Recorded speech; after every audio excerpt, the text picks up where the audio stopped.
Hello बच्चों, how are you. आज मैं आप लोगों के लिए लेकर आया हूँ एप्लीकेशन ऑफ ट्रिग्नोमेट्री। हम लोगों ने फर्स्ट सेशन में ट्रिग्नोमेट्री तो सीखा है ना, उसका हमने बेसिक सीखा, लेकिन इस ट्रिग्नोमेट्री को अप्लाई कहाँ करते हैं, इसका यूज क्या रहता है, वो हम इस चैप्टर में सीखने वाले हैं। देखो, मैं जब छोटा सा था ना, तो मैं एक बचपन में डायलॉग सुना करता था, कोई पुरानी फिल्मों में बोलता था कि भाई उड़ती चिड़िया के पंख गिन लो। पता नहीं क्या समझ में आता था, वो अपना एक ऑरा दिखाते थे।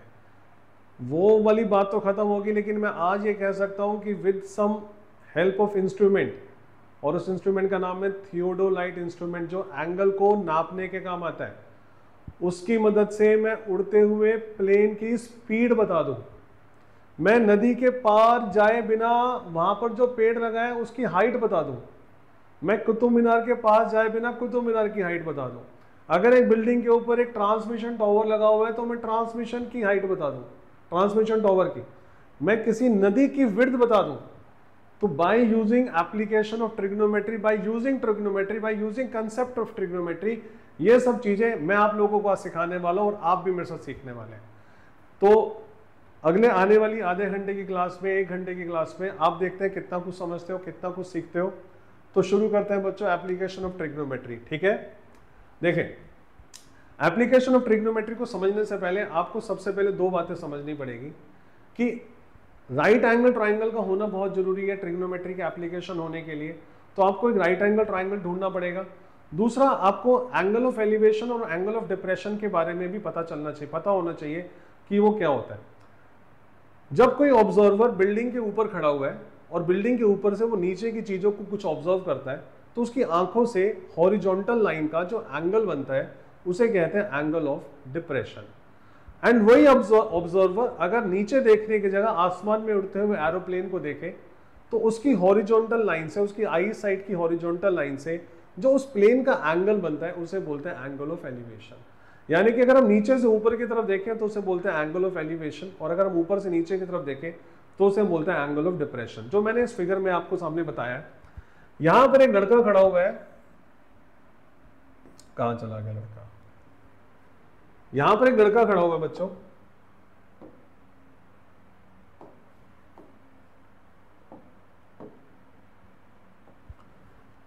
जो बहुत देर से अपनी गर्लफ्रेंड का इंतजार कर रहा है, और वो बहुत दूर एक बोट से आ रही है। वेनिस में रहते हैं, नदियों का शहर जहां पे सारा टाइम पानी भरा रहता है, तो बोट से आ रही है। अगर ये लड़का एक बिल्डिंग के ऊपर खड़ा होके इस लड़की को देख रहा है, तो ऊपर से नीचे की तरफ देख रहा है, तो ये इसकी आंखों का जो हॉरिजॉन्टल लाइन है और ये इसका ऑब्जर्वेशन है कि यहां से उसने इस तरफ देखा, तो इन दोनों के बीच का जो एंगल बनता है उसे कहते हैं एंगल ऑफ डिप्रेशन।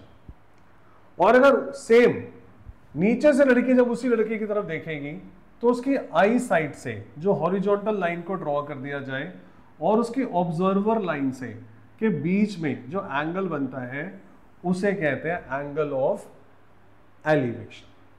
ठीक है, तो angle of elevation is the angle formed between a horizontal line and the line of site.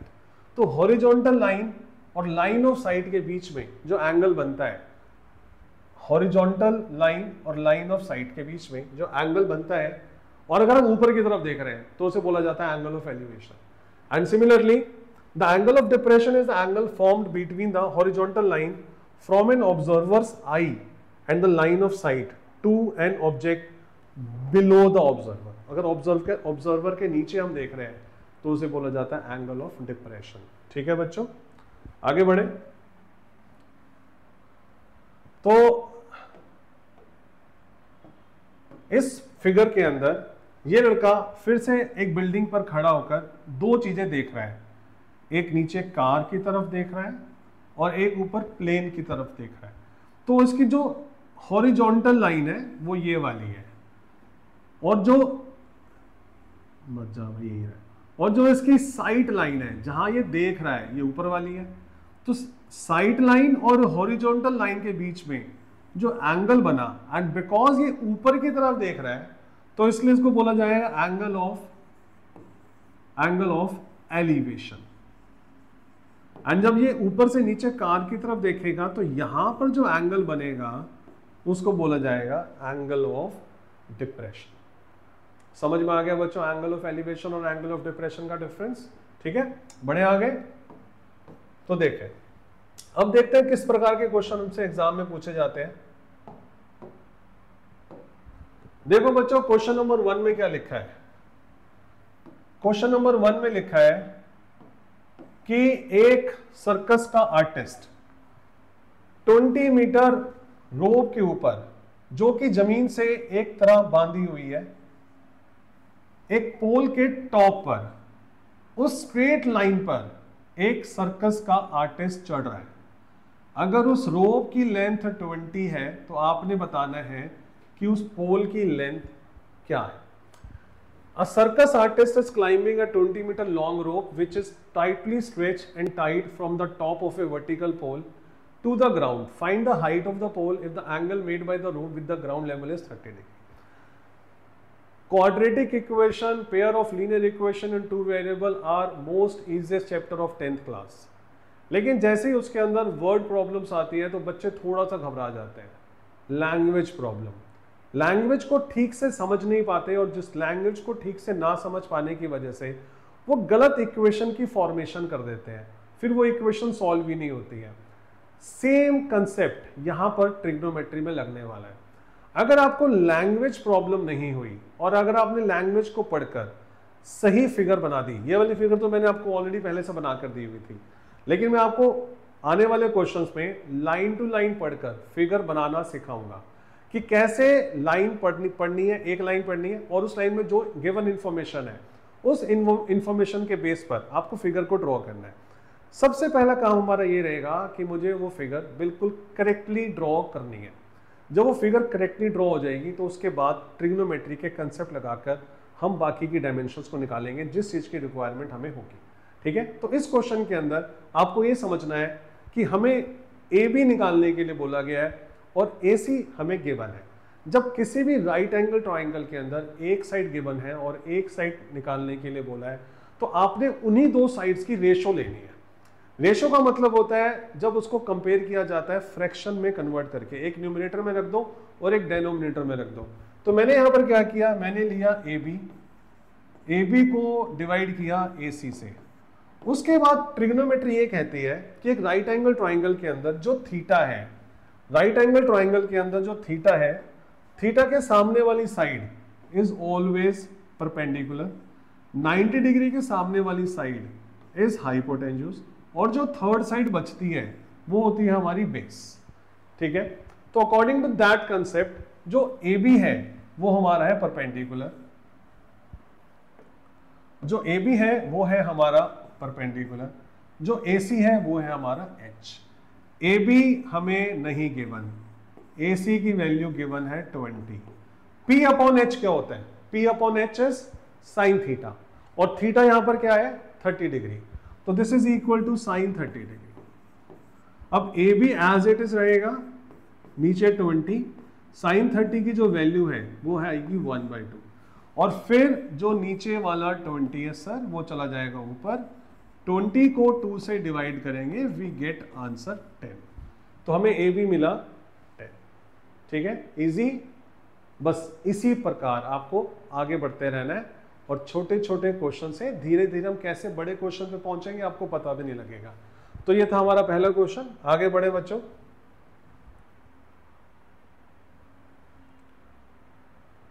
तो देखे भाइयों,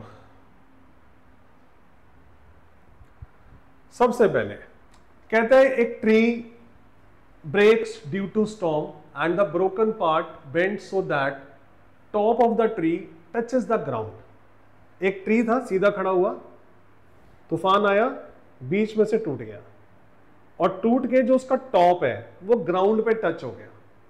ठीक है, और इस प्रकार टच हुआ कि उसने ग्राउंड के साथ 30 डिग्री का एंगल बनाया। अब आपने क्या करना है, इस लैंग्वेज को पढ़कर समझकर पहले आपको करेक्ट फिगर ड्रॉ करनी है। जब आप करेक्ट फिगर ड्रॉ कर दोगे उसके बाद आपने ट्रिग्नोमेट्री के कंसेप्ट लगा के डायमेंशंस को फाइंड आउट करना है। तो देखें, तो क्या बोला उसने, कहता कि हमारे पास एक ट्री था, पहले ये ट्री पूरा खड़ा हुआ था, तूफान आया, यहां से ट्री टूटा, और टूट के वो नीचे की तरफ गिर गया। उसका टॉप ग्राउंड को टच कर रहा है और ग्राउंड के साथ 30 डिग्री का एंगल बना रहा है, 30 डिग्री का एंगल बना रहा है। कहते हैं अगर उसका टॉप ट्री के फुट से, अगर distance between the foot of the tree to the point where the top touches the ground, where the top touches the ground and foot of the tree and the distance between this is 8 meter, 8 ही है ना, yes 8 meter, find height of the tree। तो आपको tree की height निकालनी है। तो tree की height निकालनी है मतलब आपको ए बी भी निकालना है, आपको ए सी भी निकालना है, बिकॉज हाइट ऑफ ट्री तो यही रहेगी ना, A C is a broken part and A B is a जो पार्ट अभी भी खड़ा होगा वो। तो आपको ए बी और ए सी दोनों की वैल्यू निकालनी है। एक एक करके निकालते हैं, पहले ए बी निकालते हैं। तो बच्चों जो साइड निकालनी है आपने वो लेना, ए बी ले लिया, जो साइड गिवन है आपने वो बी सी ले लिया। ए बी क्या है, थीटा के सामने वाला परपेंडिकुलर, और बी सी क्या है, बी सी इज बेस। तो A B as it is, B C की वैल्यू है 8, P upon B is tan 30 degree, और A B divide by 8, tan 30 की वैल्यू होती है 1/√3, और यहां से जो ए बी हमारा निकलेगा वो निकलेगा 8/√3। ठीक है, बस अभी यही छोड़ दो, आगे बढ़ते हैं। दूसरा मुझे निकालना है, ए बी मैंने निकाल ली, अब हमें निकालना है ए सी। तो मैं फिर से क्या लूंगा, एक साइड हम वो लेंगे जो हमें गिवन है, एक साइड हम वो लेंगे जो हमें निकालनी है, और दोनों की रेशो लेंगे। तो बी सी मुझे गिवन है, मैंने ले लिया, ए सी की वैल्यू मुझे निकालनी है, तो बी सी अपॉन ए सी। तो बी सी क्या है, थीटा के सामने वाला परपेंडिकुलर, तो ये तो बेस हुआ, तो this is base upon H. B C की वैल्यू दे रखी है 8, ए सी की वैल्यू नहीं दे रखी, बी अपॉन एच होता है कॉस थीटा, थीटा की वैल्यू है 30 डिग्री। अब 8 as it is, A C as it is, cos 30 की वैल्यू क्या होती है बच्चों, दिस इज √3/2। अब यहां से जब हमने ए सी निकाला तो ए सी कैसे निकलेगा, 2 ऊपर चला जाएगा, √3 नीचे आ जाएगा, तो ये हुआ 16/√3। ए बी निकल गया 8/√3, ए सी निकल गया 16/√3। मुझे निकालनी है height of tree, and height of tree निकालने के लिए मुझे इन दोनों को ऐड करना पड़ेगा। तो हाइट ऑफ ट्री निकालने के लिए 16/√3 के अंदर आपको 8/√3 को ऐड करना पड़ेगा। 16 और 8 यह आ गया 24/√3। अब एक चीज और भी ध्यान रखनी है, आप कोई भी अपना आंसर डेनोमिनेटर में रूट नहीं छोड़ सकते। तो डेनोमिनेटर से रूट हटाने के लिए आपको करना पड़ेगा रैशनलाइज। तो आप इसको √3 से मल्टीप्लाई करोगे, √3 से करोगे divide, final answer you will get, यहां पर जगह बची यहां पे कर देता हूं, तो दिस इज 24√3। √3 को √3 से मल्टीप्लाई किया 3, कटिंग हो गई 8, तो height of the tree was 8√3 meter. ठीक है बच्चों, बहुत बढ़िया। आगे चलें, वीडियो को पॉज करें, मैं स्क्रीन से हट जाता हूं, यहां पर पॉज मारो और आराम से बैठ के कॉपी पे नोट करो इसे। ठीक है, चलें अगला क्वेश्चन देखें।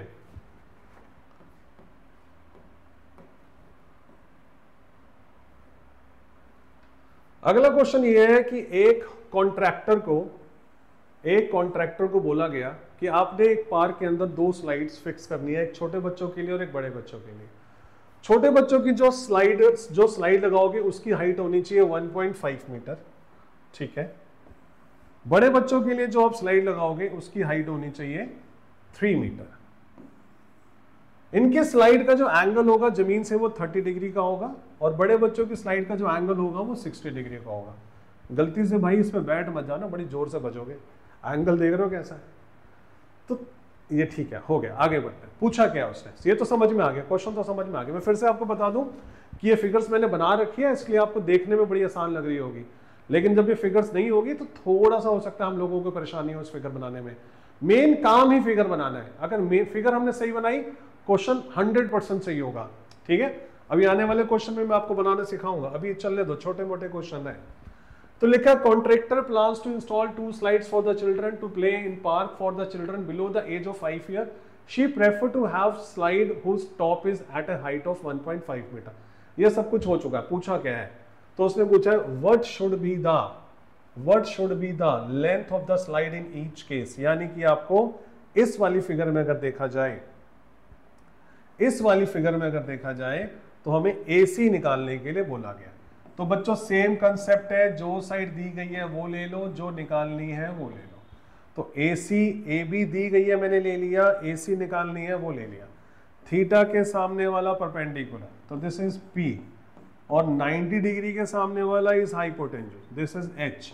AB की वैल्यू हमें पता है, AB की वैल्यू है 1.5, AC की वैल्यू मुझे निकालनी है, AC as it is P upon H होगा साइन थीटा, साइन थीटा की वैल्यू है 30 डिग्री, तो 1.5 डिवाइड बाई AC, साइन 30 की वैल्यू है 1.2, क्रॉस मल्टीप्लाई करो, यहां से AC की वैल्यू आ जाएगी 3 मीटर। ये हमारा आंसर है। ठीक है, अगला क्वेश्चन देख, मतलब इसी का अगला पार्ट देखें। अगले पार्ट में यहां पर क्या लिखा हुआ है, फिर से आपको क्या निकालना है, यहां पर आपको Q ले लेते हैं, R ले लेते हैं, S ले लेते हैं, यहां पे आपको PQ निकालना है, और क्या दे रखा है, PR दे रखा है। तो जो साइड दे रखी है वो ले लो, जो साइड निकालनी है वो ले लो। अब PR क्या होगा, थीटा के सामने वाला क्या होगा, परपेंडिकुलर, और PQ क्या है, PQ है हाइपोटेन्यूज। PR की वैल्यू डालो, PR की वैल्यू है 3, PQ की वैल्यू नहीं है, वही हमें निकालनी है।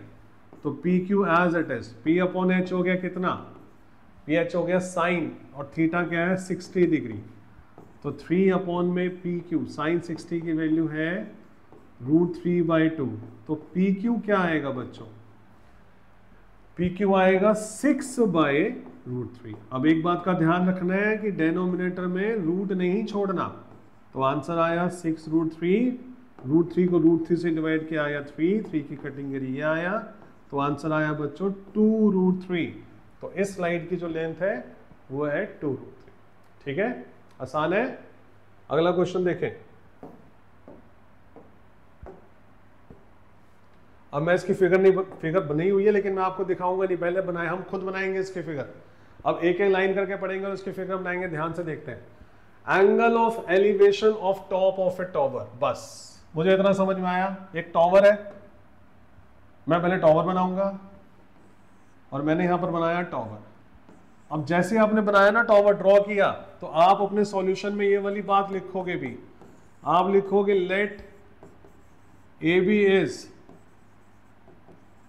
हाइट ऑफ टॉवर, आप लिखोगे let AB is height of tower. ठीक है, आगे angle of elevation of top of tower, tower के टॉप का angle of elevation from a point on the ground which is 30 meter away from the foot of the tower, tower के foot से 30 metre की दूरी पर, tower के foot से 30 metre की दूरी पर एक पॉइंट है C। ये वाली बात लिखो, ये वाली बात लिखनी पड़ेगी। C is the point, C is the point, C वही पॉइंट है जिसकी आप बात कर रहे हो।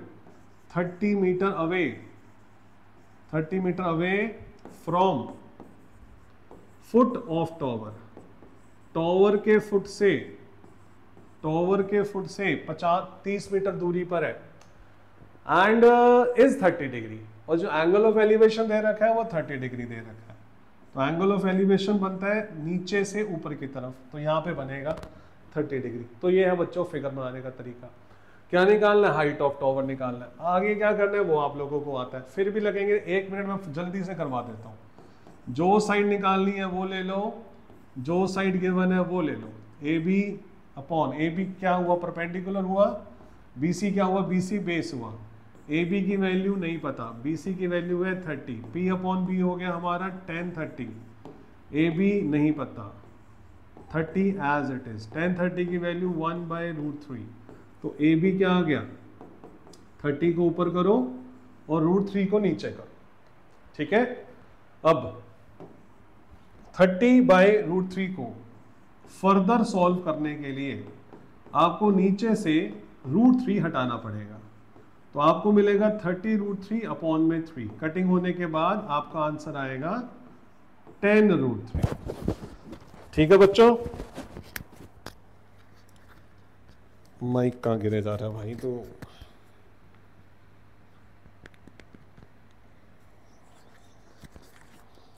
चलो आगे बढ़े।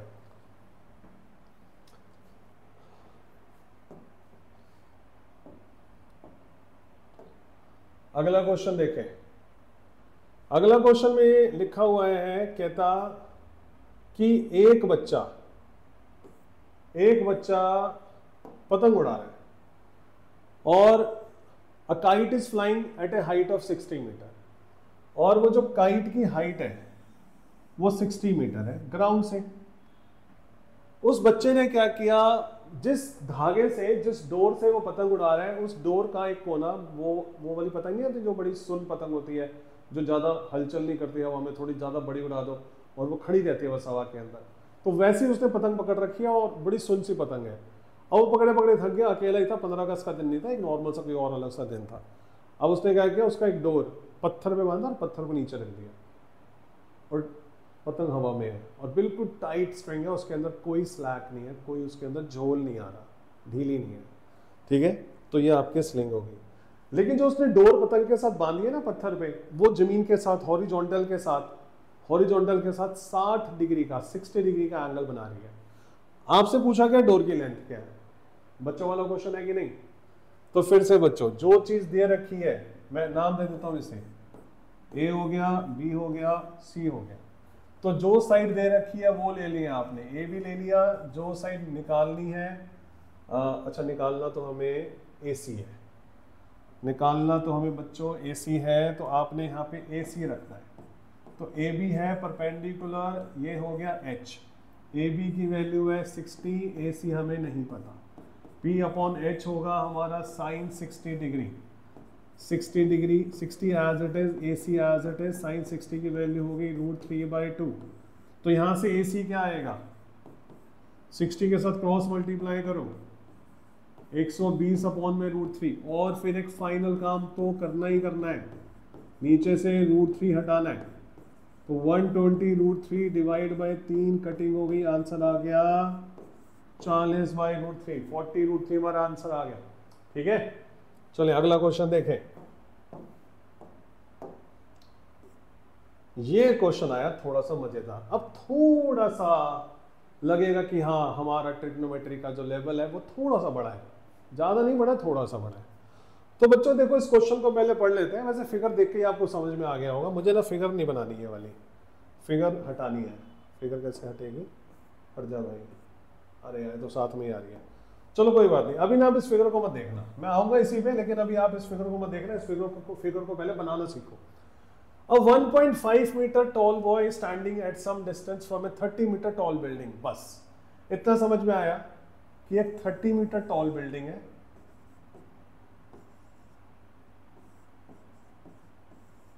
और एक लड़का है जिसकी हाइट है 1.5। वो बिल्डिंग से कुछ दूरी पर खड़ा है। CD हो गया लड़का, बॉय हो गया, और AB हो गया बिल्डिंग। तो कहता है 1.5 meter tall boy standing at some distance from a 30 meter tall building, the angle of elevation from his eyes, उसकी आंखों से जो एंगल ऑफ एलिवेशन बन रहा है, ये उसकी आईज है, कहां का बन रहा है elevation, to the top of the building, building के टॉप का जो एंगल ऑफ एलिवेशन बन रहा है वो बन रहा है 30 डिग्री, नहीं, angle of elevation from his eyes to the top of the building increases from 30 degree to 60 degree, continuation में क्वेश्चन है, increases from 30 degree to 60 degree as he walks towards the tower। देखो अगर अभी आप देखो ना, मैं जैसे आपके सामने खड़ा हूं, तो अभी आपका और मेरा जो लेवल है ना, मतलब आंखों का, मैं आपको जो देख रहा हूं वो 0 लेवल पे देख रहा हूं। अगर मैं ऐसे नीचे बैठ गया तो मेरा जो आंखें ना ऊपर बढ़ जाएगी, समझ रहे हो, मतलब यार ये समझ लो कि आपके ऊपर कोई चीज है, मैं उसको देख रहा हूं तो वो ऊपर चला गया, और जैसे जैसे मेरा जो गर्दन है ऊपर की तरफ मुड़ती जाएगी, एंगल बड़ा होता जाएगा, और अगर मैं नीचे की तरफ देखता जाऊंगा तो एंगल छोटा होता जाएगा। अब ये बच्चा यहां पर खड़ा है, बिल्डिंग की तरफ गया, अब वो यहां पे पहुंच गया, तो पहले जो एंगल था वो 30 डिग्री था, जैसे वो बिल्डिंग की तरफ गया उसका एंगल 60 डिग्री हो गया, right. As he walks towards the building his angle of elevation becomes from 30 degree to 60 degree, ठीक है। आगे बढ़ते हैं। तो अब फिगर हमारी बन गई है, फिगर हमारी रेडी है, तैयार है। तो अब मुझे क्या करना है, अब मुझे इस फिगर को मिटाना है, मैं उसी में अब काम करूंगा, जगह चाहिए मेरे को काम करने के लिए। समझ में आ गया बच्चों, सेम बनी है कि नहीं बनी, ठीक है। 30 मीटर की बिल्डिंग थी, बच्चा था 1.5 मीटर, उसका angle of elevation of the top of the tower changes from 30 degree to 60 degree as he moves towards the tower. बढ़िया। तो फिगर बनाना इज वेरी इंपॉर्टेंट। अगर फिगर ही हमारी गलत बनेगी तो भाई कुछ नहीं हो पाएगा। मिट जा। चलो, तो ये हमारी फिगर बन चुकी है। अब काम हमने आगे क्या करना है देखें। जब भी आपको इस प्रकार की फिगर दिखेगी, आपको इसमें हमेशा दो राइट ट्रायंगल ढूंढने हैं। मुझे जो इसमें दो राइट ट्रायंगल दिख रहे हैं, मुझे यहां पर एक नाम देना है और उसके लिए मैं नाम दे रहा हूं ए बी सी, नहीं है ना, तो यहां पर नाम दिया C. This point is C. तो एक ट्रायंगल बन रहा है ए सी एस, ठीक है। राइट एंगल ट्रायंगल ढूंढने हैं आपने, तो एक ट्रायंगल बन रहा है ए सी एस। ए सी एस के अंदर जो साइड गिवन है वो ले लोगे आप, जो साइड निकालनी है वो ले लोगे। अब मुझे ये बताओ, अगर बिल्डिंग की जो पूरी हाइट है वो 30 मीटर है और जो बच्चा है उसकी हाइट 1.5 मीटर है, तो AC कितना रहेगा? BC भी 1.5 मीटर हुआ ना, दिस इज ऑल्सो 1.5 मीटर। तो AC क्या होगा? तो AC की वैल्यू होगी बच्चों 28.5। तो मैंने AC लिया डिवाइड बाय SC किया, तो थीटा के सामने वाला परपेंडिकुलर और बेस, AC की वैल्यू 28.5 लेनी है, 30 नहीं लेनी। SC क्या है नहीं पता, SC एज इट इज छोड़ दो। P अपॉन बी क्या होगा? tan 60 degree. तो अब 28.5 upon SC is equal to tan 60 which is √3। तो SC की वैल्यू आएगी 28.5 अपॉन √3। मैं अभी इसे रैशनलाइज नहीं कर रहा हूं क्योंकि मेरा फाइनल आंसर नहीं है, मुझे स्टिल अभी कैलकुलेशन करनी है इसके साथ, तो मैं इसको भी यहीं पे छोड़ रहा हूं। दूसरा राइट ट्रायंगल आपको जो दिख रहा है और जो मुझे भी दिख रहा है वो है ACP। अब हमने दूसरा राइट ट्रायंगल लेना है ACP। इसमें AC लेना है, AC ले लिया, साथ में आपने PC लेना है। This is again perpendicular upon base, ठीक है। तो परपेंडिकुलर अपॉन बेस, लेकिन दिस टाइम एंगल जो होगा वो बदल जाएगा। AC की वैल्यू आएगी 28.5, AC की वैल्यू आएगी 28.5, PC नहीं पता, P अपॉन बी हो जाएगा tan 30 डिग्री, और 28.5 upon PC tan 30 is 1/√3। Cross multiply 28.5 √3 and this is equal to PC। PC आ गया, ये हमारा SC आ गया। हमें निकालना क्या था? हमें निकालना है find the distance he walk towards the tower. Tower की तरफ वो कितना? Towards the building. बिल्डिंग की तरफ उसने कितना वॉक किया? बिल्डिंग की तरफ उसने कितना वॉक किया? उसने बिल्डिंग की तरफ वॉक किया, बिल्डिंग की तरफ वॉक किया PS। तो PS निकालना है। तो PS कैसे निकलेगा? अगर आप PC में से SC को माइनस कर दो, तो अगर आप PC में से SC को माइनस कर दो तो आपको आंसर मिल गया। PC कितना है? PC है 28.5 √3। यहां पर नहीं हो पाएगा, यहां पर आ जाओ। तो 28.5 √3 में से माइनस करना है, 28.5 √3 में से माइनस करना है SC को। SC की वैल्यू है 28.5 डिवाइड बाय √3। आप क्या करो, 28.5 को कॉमन ले लो, √3 माइनस 1 अपॉन √3 बचा 28.5, √3 माइनस 1/√3 बचा। एलसीएम ले लिया हमने, और √3 माइनस 1 अपॉन √3, इसको √3 से मल्टीप्लाई कर दो, √3 से डिवाइड कर दो। 28.5 √3 को √3 से मल्टीप्लाई करने पर मुझे मिलता है 3 माइनस √3, और √3 को √3 से मल्टीप्लाई करने में मिलता है 3। कुछ अजीब सा आंसर आ रहा है, कुछ गड़बड़ तो नहीं है? मैं एक मिनट इस क्वेश्चन को चेक करता हूँ। ACS में AC अपॉन SC लिया, P upon B tan 60 √3 is right, 28.5, S C सही है, और एस सी की वैल्यू आएगी 28.5 बाई रूट 3, बिल्कुल सही है। ए सी पी में A C by P C, P by V 1030, सही है सही है सही है सही है सही है, सब कुछ सही है। पी सी भी सही है, पी सी में से माइनस करना है, 28.5 रूट 3 में से माइनस करना है। थोड़ा कैलकुलेशन का तरीका बदल लेते हैं, कैलकुलेशन थोड़ी सी हमारी टफ की तरफ जा रही है, शायद मुझसे गलती भी हुई है, कैलकुलेशन में गलती हुई है, दोबारा देखते हैं। मल्टीप्लाई, इसका सीधा एलसीएम ले लो, इसका एलसीएम लिया, यहाँ पर आया रूट 3, इसको इससे मल्टीप्लाई करो, रूट 3 को रूट 3 से मल्टीप्लाई करने पर आएगा 3, 3 को 28.5 से मल्टीप्लाई करो, तो 28.5 मल्टीप्लाई बाय 3, आंसर आया 85.5, गलती थी, में से माइनस करो 28.5, माइनस करो 28.5, आंसर आया 57, अपॉन में है रूट 3, फिर रूट 3 से मल्टीप्लाई, रूट 3 से डिवाइड, 57 रूट 3 को रूट 3 से किया आ गया 3, अब 57 को अगर हम 3 से डिवाइड करें हमें मिलता है 19, तो बच्चों आंसर है 19 रूट 3। कितना चला वो टॉवर की तरफ, 19 रूट 3। ठीक है, चलो बस आज की क्लास के लिए इतना ही। अब इसी का कंटिन्यूशन में आपको मेरी अगली क्लास में देखने को मिलेगा, और मेरी क्लास रेगुलर होगी, Tuesday Thursday Saturday live class हुआ करेगी, और टाइमिंग होगा 5 to 6। तो अगर आप मेरी आने वाली पूरी क्लास, साल की क्लासेस लेना चाहते हैं तो चैनल को सब्सक्राइब करो और शेयर करो। Bye bye, thank you, good night.